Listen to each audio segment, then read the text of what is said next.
علیکم ورحمۃ اللہ وبرکاتہ نحمدہ ونصلی علی رسولہ الکریم اما بعد۔ ایک میری نصیحت سن لیجئے، زبان کا میٹھا بول کروڑوں نفلوں پر بھاری ہے اور زبان کا کڑوا بول کروڑوں گناہوں پر بھاری ہے۔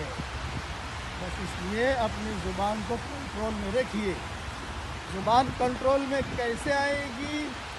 حدیث شریف میں آتا ہے استغفار کی کثرت سے آئے گی۔ اگر حذیفہ نے پوچھا تھا میری زبان کنٹرول میں نہیں ہے، میں کیا کروں؟ حضور نے فرمایا استغفار بہت کر۔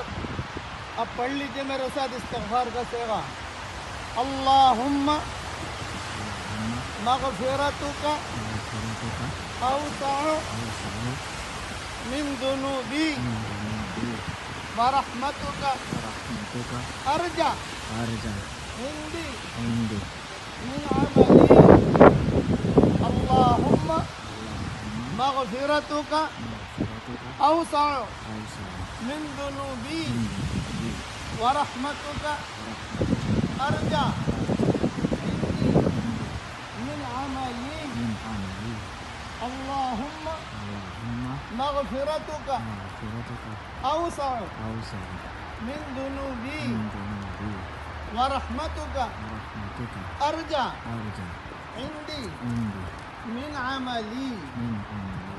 3 مرتبہ حضور صلی اللہ علیہ وسلم نے صحابی کو پڑھوایا تھا اور کہا تھا کہ اسے پڑھ لو، اور کہا کہ قم قد غفر اللہ لک، کھڑا ہو جا، اللہ نے تیرے سارے گناہ معاف کر دیے۔